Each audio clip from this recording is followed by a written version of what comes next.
Live from Penn State's campus, this is Nittany Talk. I am Paloma Front, and in today's episode, we are going to discuss the popular holiday Mardi Gras, compete in a spelling bee competition, and talk about President Biden's Supreme Court nominee. Now, let's get to talking.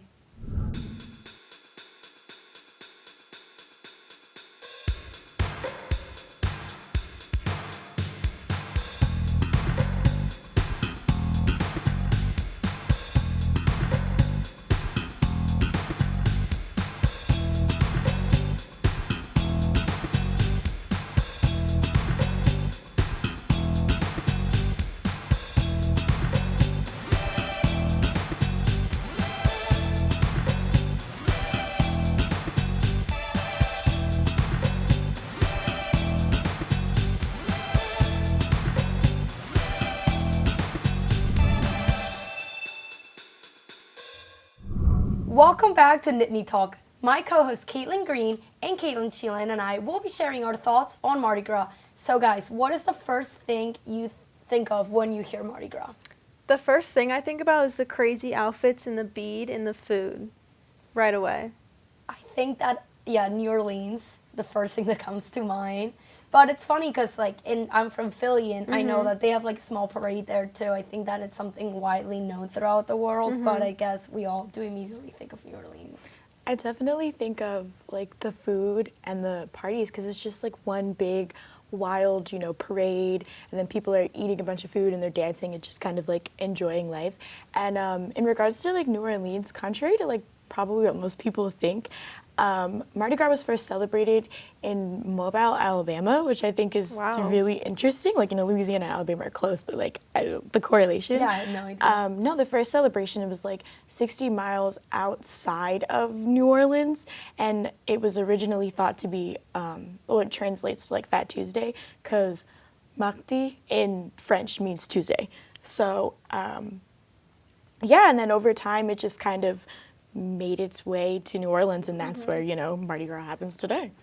I think it's so cool, the significance of it. It is Fat Tuesday, and it is supposed to symbolize eating all, if you trace it back to hundreds of years ago, it was, people don't want to waste food, so you want to eat all the fat and all the meat that's in your house before Lent begins, which starts with Ash Wednesday. So I think it's really cool. I was reading a lot about it, and they have all these food trucks, and people eat all the way up till midnight, right before Ash Wednesday, because they know they're not going to have meat as often as they usually would.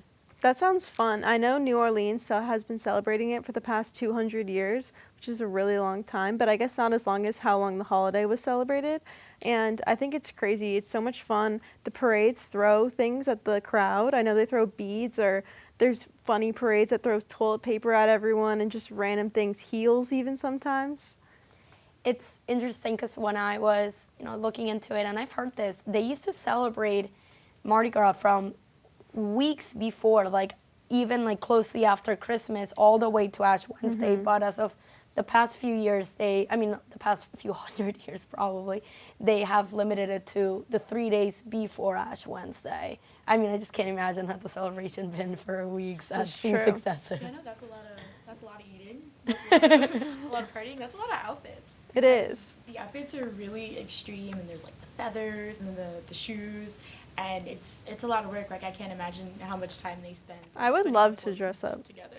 Yeah, the mask, and they have the. I don't know if you guys know what they're called when they get on the high legs and they're Oh, I know what you're Stilts, yes. Walking all over the city, that is the coolest They're thing probably to me. exhausted from doing that. Yes. And I was also reading, it is now a legal holiday in Louisiana, so people get off work for this, so that's why everybody gets to really come Everyone's out and so celebrate. excited to just have this fun. Yes, a lot of schools get off and everything. So if you guys had to give up something for the land, what would you give up?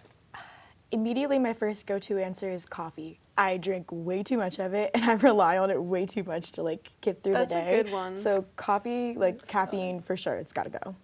I was thinking I would give up social media. I feel like I'm on my phone way too much during the day, and maybe if I could do that less, that's something I would give up for Lent, even though it's kind of stupid. I think social media, but I was gonna say I watch an obnoxious amount of just shows Like, I will be on Hulu and I'll have stuff to do too. And then I'll complain the next day. I'm like, oh my God, I have no time left. But I will watch so much Hulu. So I think I would honestly delete it. Another thing I would probably give up is eating out. I order food so often. Me too. Well, that concludes our discussion for today. Stay tuned for the next segment, where will we compete to see who is our spelling bee champ.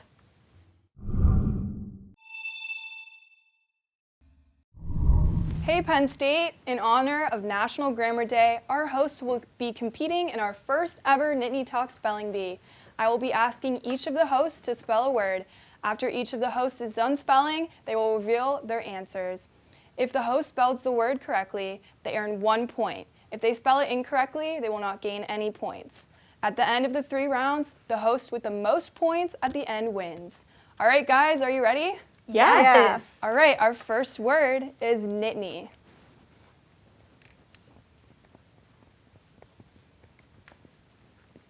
Let's see, show it. You all get a point. Yay!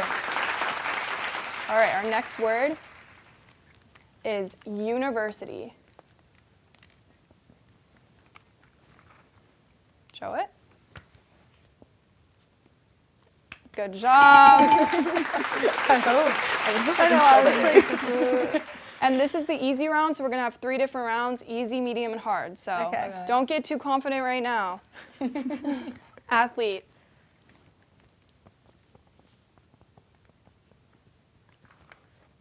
Let's see. I might have spelled that wrong. Yep, you guys are all right.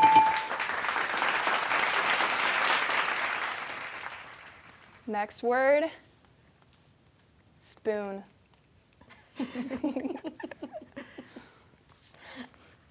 Let's see. Congratulations.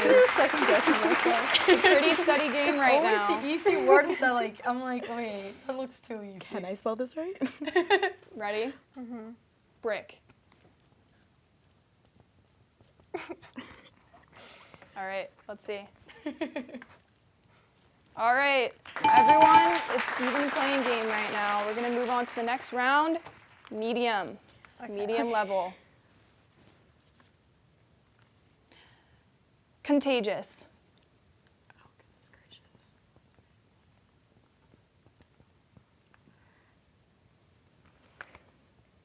Let's see.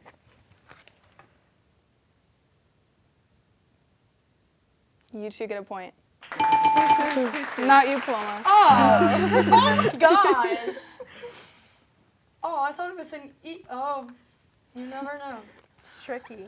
You learn something every day. Predictable. If you guys need definitions of things, please let me know.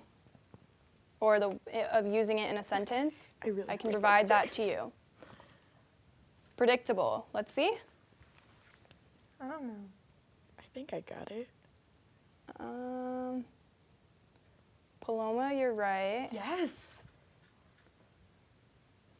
Caitlin, yes. I'm shocked right now. You guys are all right. Doing pretty good so far, ladies. Not me. Ready? Point down. Fabulous.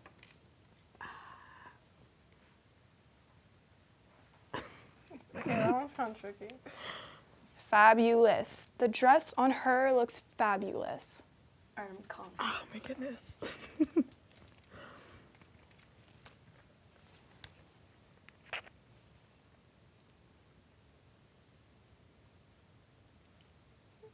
Yeah, you guys are all right. Fabulous. I was trying to think of that song. High School Musical? Yeah. School Musical. All right. Editorial.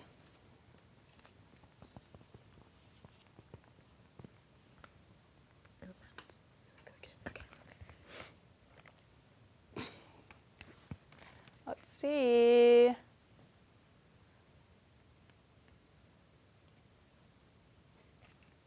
All right. Yes. I honestly thought I said that wrong. Moving on to the Maybe next we'll work on it. round. We're on our last round, the hardest round. You guys ready? Okay. Irreplaceable. Oh my goodness.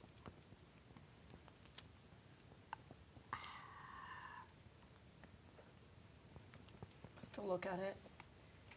I don't. Irreplaceable. I don't want to look, because I'm going to second guess myself. Okay. I think I'm wrong. Place able. Yep, you guys are all right. Maybe we'll have a tie. It just might be. Vengeance.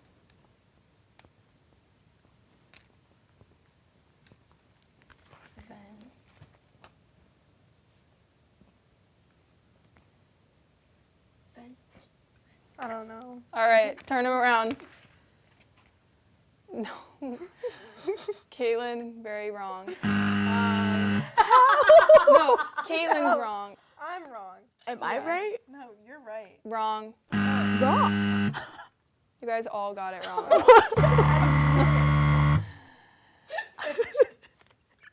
All right, our last word. Last word. Neuroscience. You have 10 seconds to think about it. Speed round. Let me see. Wrong. Right. Right. All right. We have a winner. Congratulations to Kaylin for being the first ever Nittany Talk Spelling Bee champion. For Nittany Talk, I'm Olivia Osthamer.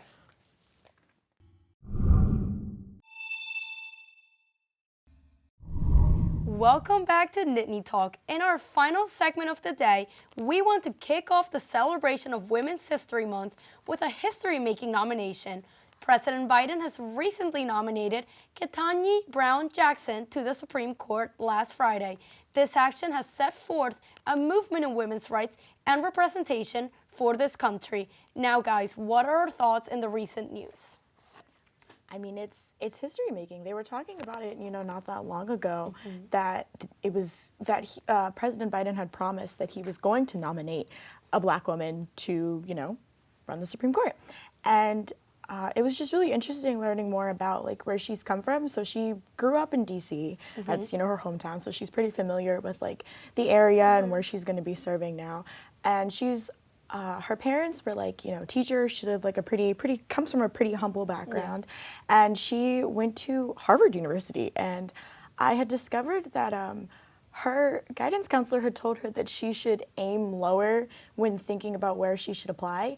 And I feel like, that definitely gave her motivation to prove them wrong. And she graduated magna cum laude from Harvard, which is, not an easy accomplishment, especially coming from an Ivy League. And then, she went on to serve in the district court for a while.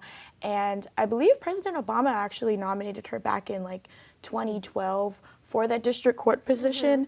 And then she started the term in 2013, and now she's on her way to the Supreme Court, which is huge. It is huge. I know she also went to Harvard Law School after, which is crazy because it shows how well-rounded and smart a woman she is. She's super powerful, and I think she's representing so much for women because she's so high in power, and it's making a huge difference. I think one thing I learned about her that I think really, shows her background and her personality and her beliefs is it has really close ties, belief with, God. I know that during her introduction at the White House, she said no one comes to this point in their professional journey without faith. And I think that, it really shows she's a woman of values, and that makes me really happy to have somebody like that represent the people in the Supreme Court. Another thing that I saw was really interesting is her nomination should really excite criminal justice reformers. She not only is very familiar with law enforcement, her brother is a police officer, two of her uncles are as well, and one of them was actually police chief in Miami. So, she does come from a law enforcement background, which at the same time, I think that she is a well-balanced, she has a lot of good well-rounded. Balance. Yes, she understands law enforcement, she understands, what they represent, the good and the bad, coming from a family of law enforcement, but she also really understands the whole sentencing aspect of it, she actually took off a couple of years from working at the courts to work in the U.S. Sentencing Commission. So I want to make sure I got that right. And she actually lowered sentencing for a lot of people who were being incriminated of drugs. So I think this should be really exciting to see what she plans to do with prison reform in our country, which, as we know, we have the highest level of incarceration in the world. So. Yeah. I also noticed that she had served in she'd served in the Army. And through her time, doing the Sentencing Commission, she has really, become to be a representation for more left-leaning values, and especially with the Sentencing Commission and her work doing that, I feel like that'll definitely influence her decision when they're talking about, prison reform and things going on with the police, and especially in the current climate that we're in. I think her voice is going to be a pretty powerful one if she, makes and a it very into the Supreme Court. educated one. She knows what she's talking about. She knows both sides of the spectrum. So I think that our country has struggled so much in the past few years. Talking about police brutality, talking about extreme sentencing, also sentencing in comparison, to people of color compared to white people. It is a significant. Exactly. She's making a huge Yes. difference and making such a statement. And I feel like who she is as a person makes the biggest difference, because you can tell she really values these things, and she's not just trying to make herself look good. She wants to help everyone else. Yes, and another thing that I think it's really cool about her is she will be the second youngest judge to sit at the Supreme Court. She's 51 years old. She's second youngest to Amy Coney Barrett. So I think that her age will also bring a lot of more modern views to the Supreme Court. I think she will be able to connect with the younger generations.